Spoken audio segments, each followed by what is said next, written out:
How can you get your spouse to respect your business more? Let's talk about it. So, this week is part two of a three-part series where I answer some controversial questions that I've gotten recently as a time management strategist. And the question that I'm answering today is how to get your spouse and your family to respect not only your business, but also the time that you need to work on your business. So, if you're a business owner, this video is for you. Stay tuned because I'm going to give you a couple of tangible things that you can do today to get your spouse and your family to respect your business more. So, I want to set the scene here for a second. And I'm speaking from experience because things with Zach and I have not always been, he is super supportive now, but they haven't always been that way. And it's taken a little while and it's taken some changes on both of our parts for us to get to this point. So, I want to set the scene for a minute. It's Saturday morning this summer, and you have a really long to-do list for your business. It is so long that you're starting to feel the pressure of needing to get things done. And it's just a regular casual Saturday morning. The family's kind of lounging around watching TV. And you decide that you're going to tell your spouse that you are going to go to the home office and you're going to tackle a couple of work things real quick. And you get up and you go to the office. And within just a few minutes, your spouse strolls in, phone in hand, and says, "What are you doing?" And you're like, "I'm working." Right? And maybe you say that a little bit sharply, maybe a little bit sarcastically. And your spouse says, "Can you be ready to go to the pool in about 10 minutes? The kids are eager to get out there. We can grab dinner afterwards. Let's go spend some time as a family and let's get out of the house. Oh, and by the way, have you seen this really funny TikTok video?" And turns their phone and puts it in your face.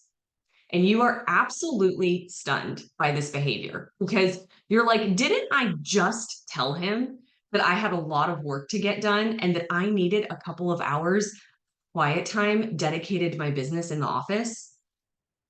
Here's the crux of that scenario, okay? Because I'm sure everybody, if you're a business owner, you can relate to that happening at some point or another with your spouse or with your family. So here's the crux of the situation. You were clear to yourself in your head about what you needed, but you weren't necessarily clear to your spouse and to your family about what your needs are. You were very vague. You just said, "Hey, I've got a lot of stuff I need to get done. I'm going to head to the home office and do it." That's not super clear.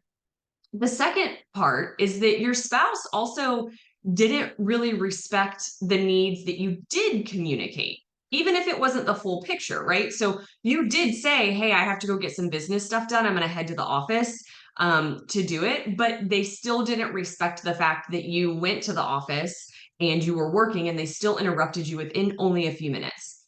And here's the thing that has happened several times here in my household. Even though Zach is the most supportive spouse of my business, in the beginning, I did not communicate with him very well. I would just say, "Hey, I need to go get a few things done." And I would head in here to the office and sit down and start working. And he wouldn't understand what I needed to get done or why it was really important for my business that I got it done at that time.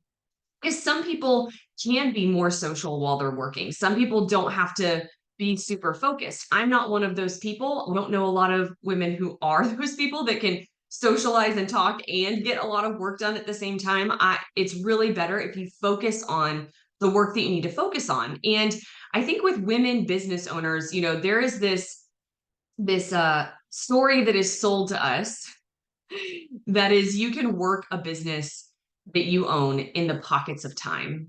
And I don't believe that you can effectively work a business in the pockets of time, nor do I think you should have to. A woman should never have to try to make dinner and deliver stellar customer service at the same time. No man has ever been told to work his business in the pockets of time. So why should women have to be told that as well? So the big question is, how do you communicate with your spouse that you need time to work on your business and they have to respect that? And so first, disclaimer, I am not a marriage counselor. I'm not a therapist. However, the advice that I'm about to give you is rooted in real world success stories from Time Management Academy clients and from my own experience, my own life of being in the entrepreneur space for the last several years. And so the first tip that I want to give you is to be overly clear about what exactly you need. So instead of saying something vague like, I need some time to work on my business, I'm going to head to the office. You can say something like, hey, I need to write content for my new offer that is launching next month. Ideally, this looks like me getting 2 hours of uninterrupted time on Saturday morning. Can you be primary for the kids during that time? And afterwards, I will be fully present with the family. You are communicating exactly what you need, exactly what you plan to work on, why it matters to your business, and how much time you're going to need. Because I think when it's really ambiguous, your spouse doesn't know, do you need 10 minutes? Do you need 15 minutes? Do you need 30? Do you need 2 hours? What does that look like? And they can support you a lot better if you're really, really clear about exactly what you need. So do you notice the difference between those two statements? And do you notice the specificity and the clear expectations? And I will also say extra credit for this if you have weekly planning sessions with your spouse, because then you can really map out exactly where your business hours are for that week and how your spouse and your family can support you. And so something that I have heard when I share that tip is that, well, my spouse is really great about giving me my business hours, and I go to the home office and then I still lose focus because I can hear the kids screaming or the kids come in and they don't understand, even though my spouse does. Leave the house. Leave the house. This is kind of a bonus tip. Leave the house. If you are not able to focus in on what you're doing because you're at home and because you can hear your kids, go to a local library. That costs nothing for you to be able to go in a quiet space and focus and not have to be subconsciously on mom duty. Go to a Starbucks, go to a local coffee shop, whatever it may be. Leave the house if that does become an issue, even if your spouse is respecting your business hours and that boundary. Number two, and this is a big one. This is a big one. Involve your spouse in your business. So even in really small ways, involving your spouse can make them feel really, it makes them feel a sense of ownership. And you can see a really big difference in how they support your business, especially if you're just starting out. And so I'll give you an example with me and Zach. Zach is so creative. Like he just has such a creative mind, and he's been in sales his entire career. So he gets sales. So whenever I have like a big business idea or a new offer idea, or if I'm developing new messaging for something, even though he's not my target market because he's not a working mom, I will still run it by him and get his input on it. If I'm designing something, if I'm designing, like a new offer logo or something like that, I'll send it to him and say, hey, what do you think about this? How does this look for you? Or how does this sound to you?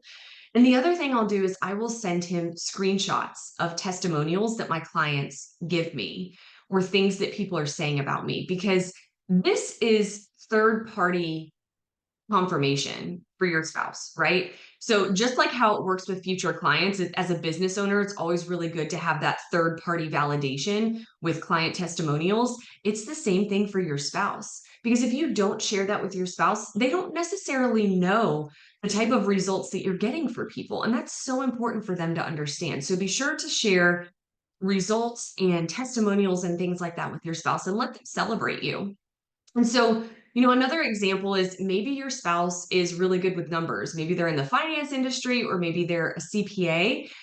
Let them participate in like monthly revenue reviews or in a profit loss statement or in the business budgeting each month. Let them be involved with that. Or, like I said, if they're creative, like Zach, bring them in on some of the creative aspects of your business.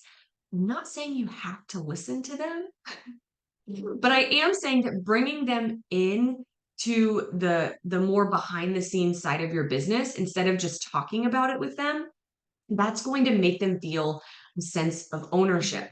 So those are the two things that I want you to do this week. I want you to involve your spouse in your business, and I want you to overly communicate what you need with them and see if that makes a difference in them respecting your business and them respecting the results that you get out of your business and the results that you get your clients. And so I would love to hear from you in the comments if you try these out, how they work for you this week. If you have any other tips for how you got your spouse to respect your business, share them in the comments below. And also if you need help figuring out your business hours, even if your spouse does respect them, if you need help figuring out when you can actually fit in dedicated time for your business instead of just working in pockets of time, I highly encourage you to sign up for my free 5-day Master Your Work Week challenge. This is going to give you a proven step-by-step process to map out your entire work week so that it can work for you instead of against you, and you can get all of the things done that you want to get done. I will see you next week.